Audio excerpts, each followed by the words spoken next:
Hello, everyone. It's Marla. Thanks for tuning in.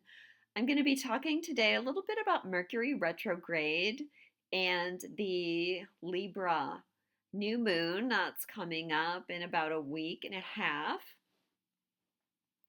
And I'm going to actually step back a little bit with this because I have up the chart of the Virgo new moon that was on September 6th. Now, what was important about this day is Mercury was on 10 degrees of Libra.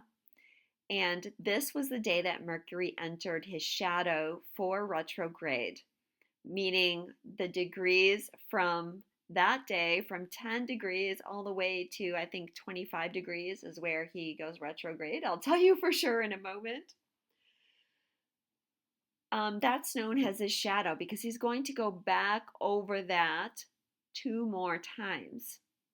Now, I remember mentioning this at the Virgo new moon, and I said, kind of pay attention to what is coming up for you because this is giving you some clues into what you're going to be going through at Mercury retrograde. And so now here we are. Mercury's ready to go retrograde on the 27th. Now, Mercury here was opposing Chiron in Aries. And, anytime we have a planet in hard aspect to Chiron, we're working on some soul wound energy.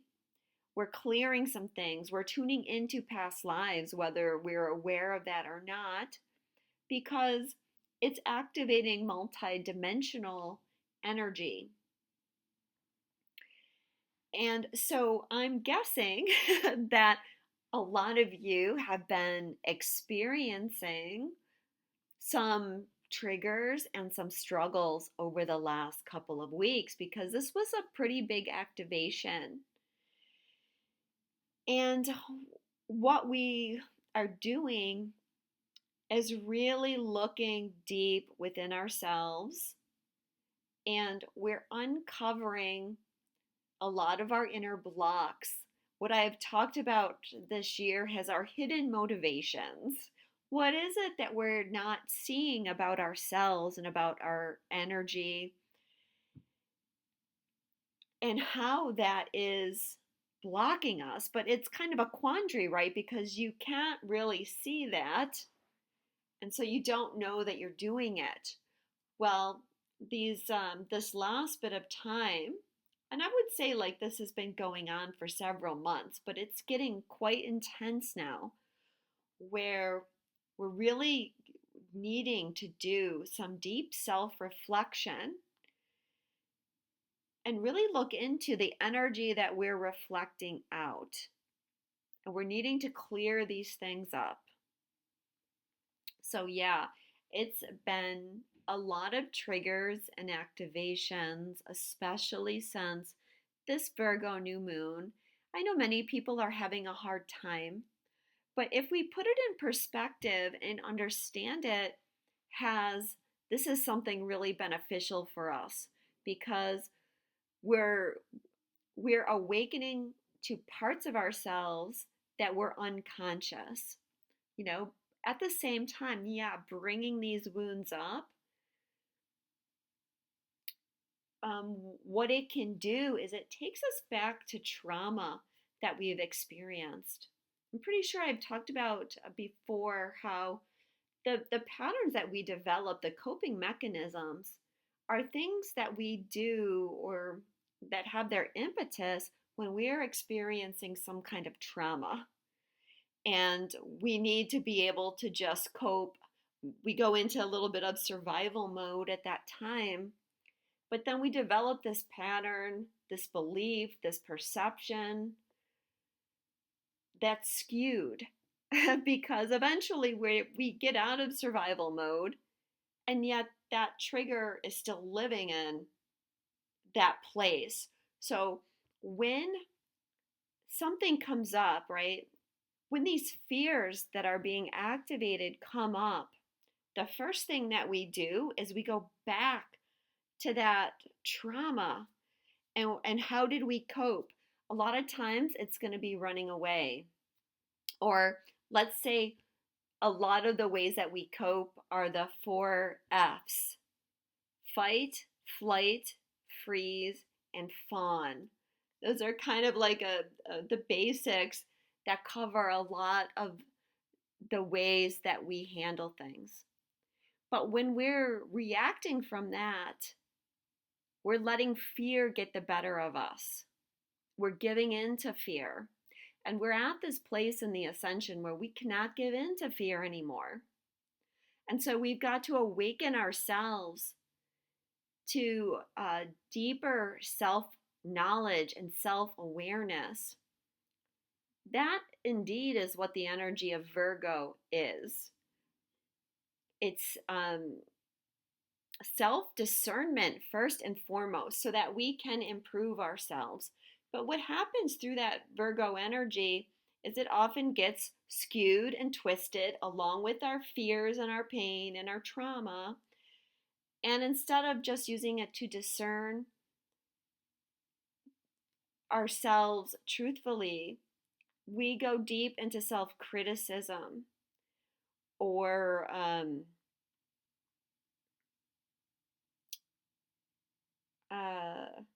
what's the word I'm looking for? We put ourselves in this deeply negative light. So we need to break all of this down. Now, you might see in this chart, we have this interesting pattern that looks like a rectangle with a cross through it. This is known as a mystic rectangle.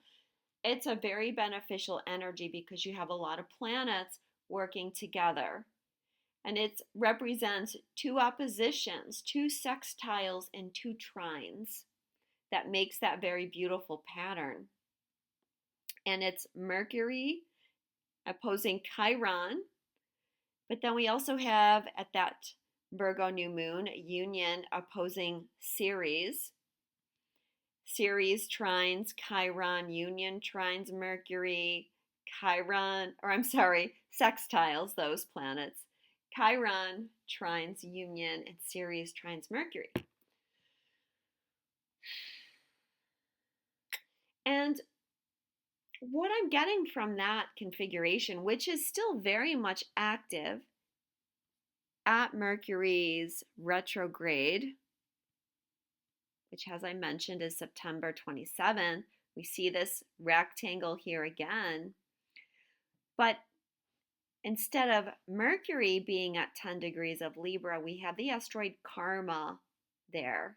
Again, Karma is opposing Chiron, so we need to be very aware that we're activating multidimensional energy. What I mean by that is our energy is connecting outward at multiple points to other timelines, alternate timelines, what we typically call past lives, future lives. And these energies can blend and merge, and they're activated on multiple planes so that we can release them and then change those timelines. Now, what's another interesting aspect of this is that Ceres is involved. Ceres, as I said, is opposing union. And what I'm getting from this energy is this is some very deep healing for the divine feminine. Healing of the divine feminine heart energy. And this is what we're all, whether we're male or female, we're trying to take on and activate. This is a deep clearing for heartache and separation. Why that is because Ceres, which is the goddess of the harvest, Ceres is connected to Virgo because that's harvest time. She's like the earth mother. She's the fertility of the earth. She taught humans how to grow crops. And in that way, she's so loving and beneficial to us. But Ceres also harbors a deep wound. And that is the loss of her daughter, Persephone, who was kidnapped by Pluto and taken into the underworld, where she lost her innocence. So it was known that if you ate food from the underworld, that you wouldn't be able to leave the underworld. Well, Pluto kind of tricks Persephone into eating food from the underworld so she can't leave. Well, Ceres gets very angry and she stops the world from growing anything. So finally, Jupiter steps in and he agrees to let Persephone stay with Ceres half the year, and half the year she spends it in the underworld with Pluto. So when Persephone is with Ceres, that is spring and summer. That's our growing season. When she's with Pluto, it's fall and winter. That's when the earth goes dormant. And of course, we just had the fall equinox. So it's interesting that this is placed here now because this is the time where Persephone goes into the underworld.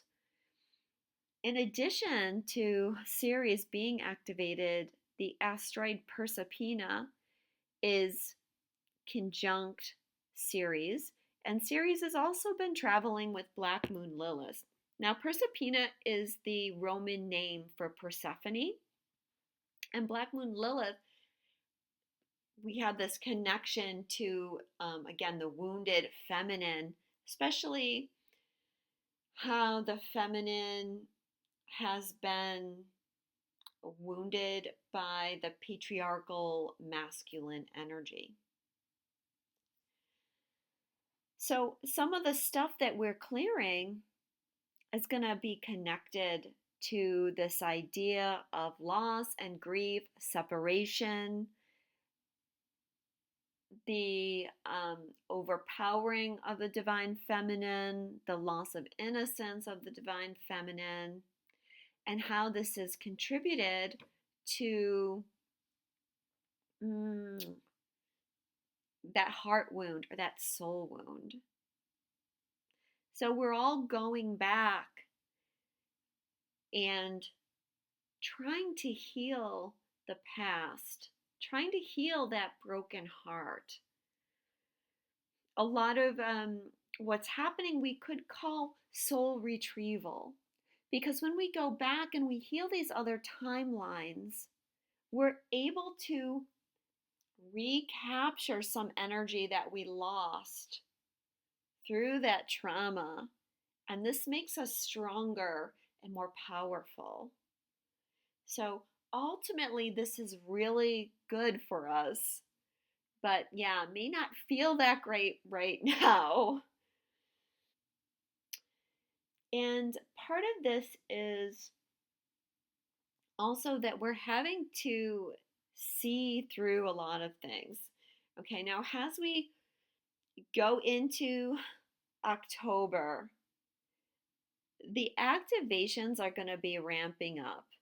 We're going to be having third eye activations. We've already been having them. You may have been experiencing headaches as well that are like in the third eye area, right in the forehead. You may be noticing how your intuition seems to be clearer than ever. That's part of the activation, and I expect these activations to ramp up and get more intense during Mercury retrograde. So we also have a couple other planets shifting too. So I think there's going to be a lot of energetic happenings the first couple of weeks of April. But yeah, it's so important for that third eye to open right now, because we've got to see this inner truth about ourselves and what we're projecting and how we're hindering our path. Because I know that all of you are feeling this rapid manifestation. It's building and building how quickly we can create things.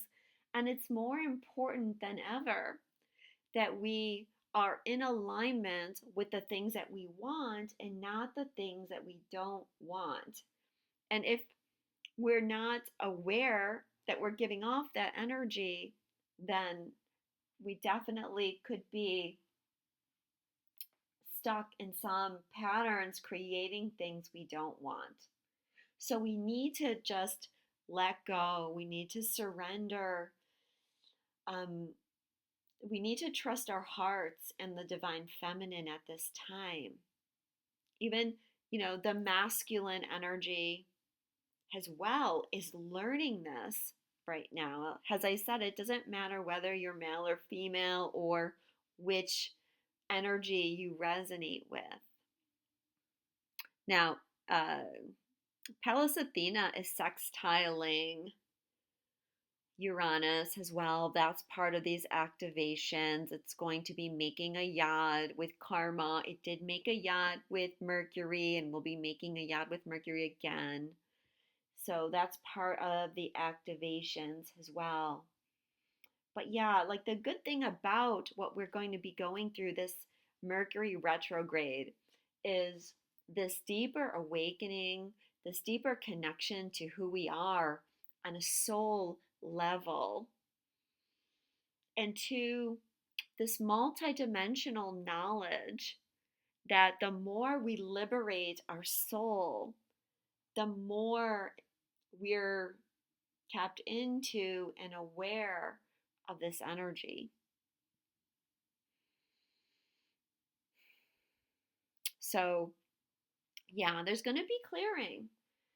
There's going to be some challenges to overcome, and I don't want to scare anybody because Mercury retrograde is something that we go through 3 times a year.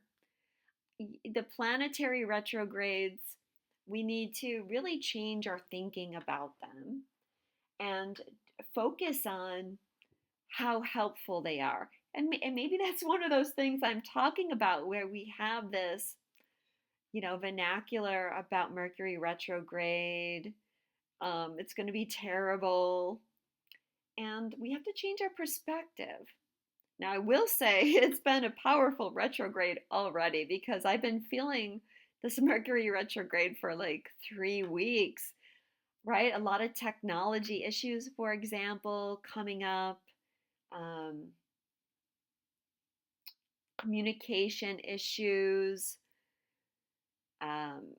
Personally in my life, I've been negotiating contracts and things, and it's been a challenge. Luckily, that Libra energy came in to help finally clear things up, but that obviously can get overturned during retrogrades. Now, the Sabian for that 10 degrees of Libra is a professor peering over his glasses at his students. Remember, that's where Mercury was, karma is. We're going to have the sun, the moon, and Mars going over that point in the next couple of weeks. And that Sabian is really about our perception, right? We're peering over glasses. We're trying to get clarity. We're examining something. And really what we need to be examining most of all is ourselves. Certainly victimhood, if we're carrying any layers of victimhood, that's likely to be triggered at this time because that's something that can interfere with the manifestation, and it's something that is connected to the soul retrieval energy. We're coming into this time where we're empowered. We're going to need to really balance ourselves. We're going to need to rest. Now, rest has been something that, again, since the Virgo New Moon, it's been so important. I've been, I'm not even going to say taking the time to rest. I'm pretty much being forced to rest. That's why I haven't put out any videos in a couple of weeks. It's just been exhausting energy with so much transmutation going on. And yeah, I have a lot of things going on in my own life and not sleeping well and all of those things. So I'm really doing my best to rest, and I hope that you are all doing that as well and continue to do that as we go through Mercury retrograde. Remember the key words for Mercury retrograde: rest, renew, redo, rethink, all those re words. I guess rest isn't really a re word. Technically, it starts with RE though. But I am showing like things are going to be moving a little bit slow, and take advantage of that to kind of regroup yourself and to go within, to tune into spirit and really work with this third eye energy. Then we have the Libra New Moon coming up. Come on. Let's change here. See, Mercury retrograde. Oh, that's because I'm clicking on the wrong one. See, it's not Mercury's fault, it's my own fault. So here's the Libra New Moon chart. And we've got the Sun, the Moon, and Mars all clumped together on the 13th degree of Libra. And the Sabian symbol for that is in the heat of the noon, a man takes a siesta. So again, we've got this very strong message from Spirit that we need to rest. Because when we take this time to rest, you're going to have more focused energy when the time comes to really implement and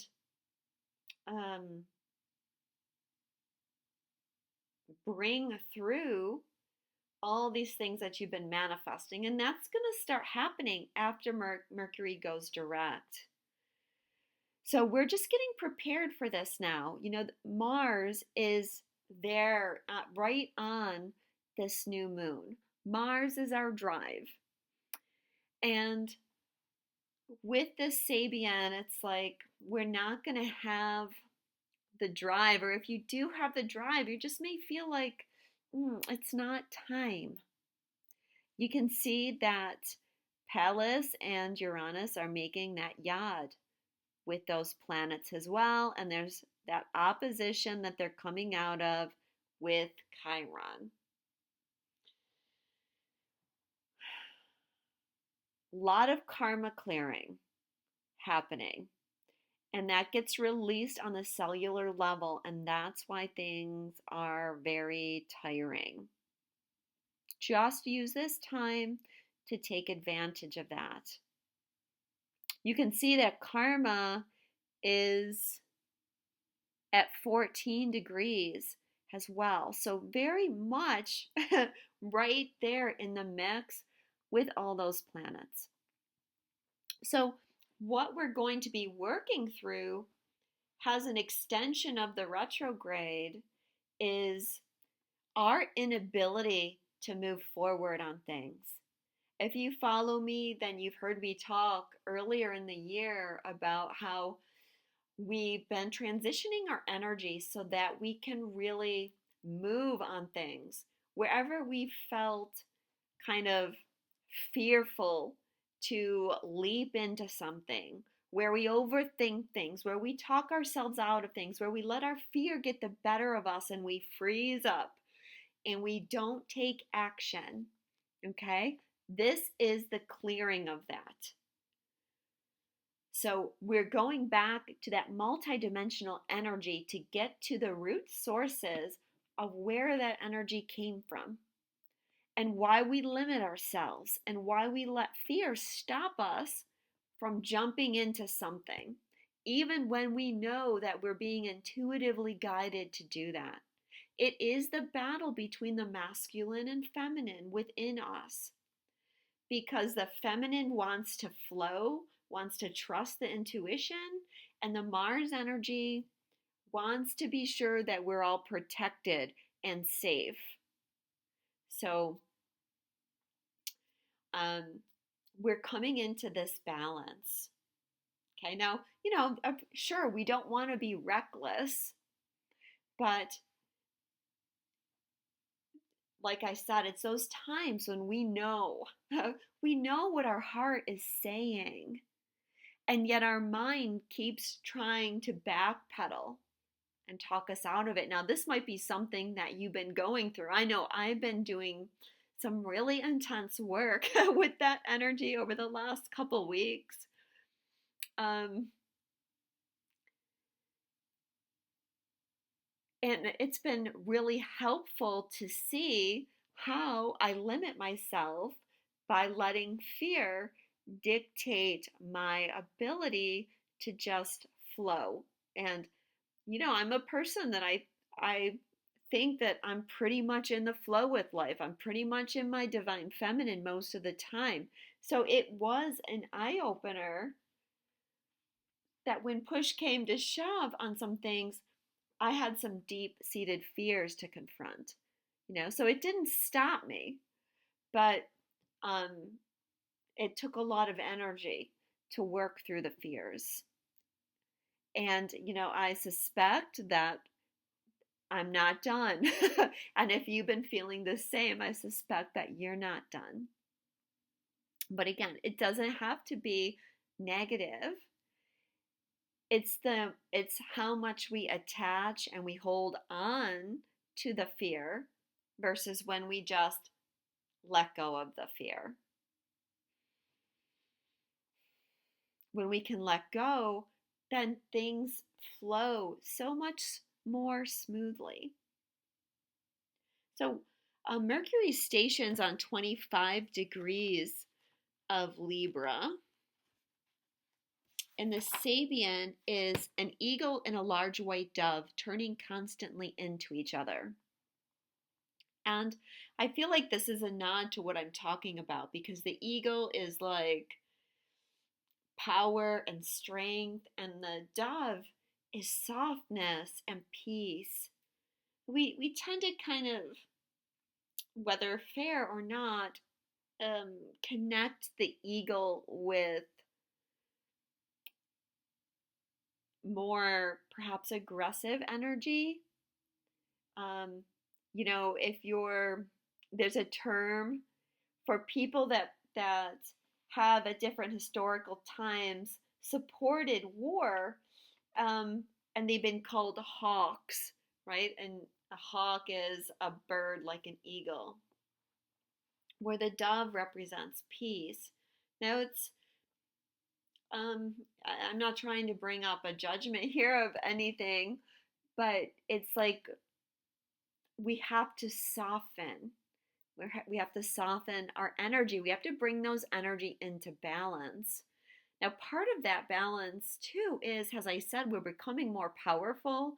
And in this way, we're able to set better boundaries with people. We're working on some of our codependency issues with all this Libran energy. So that's good as well. Mercury is squaring Pluto at this time, and Pluto is going direct the day of the Libra New Moon. So again, we're doing some deep inner work at this time. And then a few days later, on the 10th, Saturn goes direct. So we've got 3 planets all in their stationed energy. And so that can be intense. Actually, Jupiter as well, because the day that Mercury goes direct, which is October 18th, Jupiter goes direct as well. So sorry, 4 planets shifting at the beginning of October, which, it can make us feel like things aren't moving like we want them to move, but don't resist it. Like I said, just relax into the energy and know that everything's coming. Once we get through that, we'll begin to speed things up a little bit, but we really need to clear out these old patterns. I want to mention quickly too the Sabian for Saturn, because I've brought this up before when Saturn was going direct. It's a child born out of an eggshell. And I wanted to bring this one up because it has to do with transmutation and breaking free, breaking out, the birth of something new, and yet that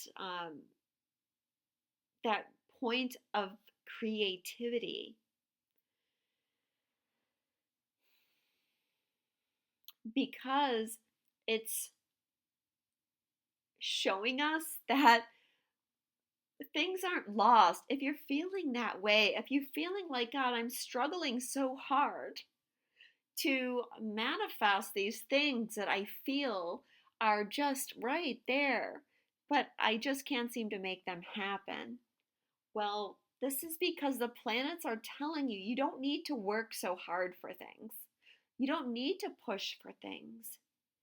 Step back and rest. And that's really tricky for our human mind to understand. But that's the key, being in that divine feminine energy, letting things flow through your heart without fear and without attachment. That's going to bring things so much quicker. Okay, I think that's it. I think that's a good place to end. Sorry I'm not in this video, but like I said, I'm kind of resting and taking it easy, and you know, I'm having a very relaxed day. I didn't feel like setting up my recording area and things. Um, yeah, if you want to have a reading with me, my website is twinstrology.com. I'm doing astrology, tarot readings, and QHHT, past life regression readings. I do have quite a few bookings at the beginning of October for past life regressions, but we could set something up for the future, maybe after Mercury goes direct. Okay, so thank you guys so much. Sending you so much love, and I'll speak to you again soon.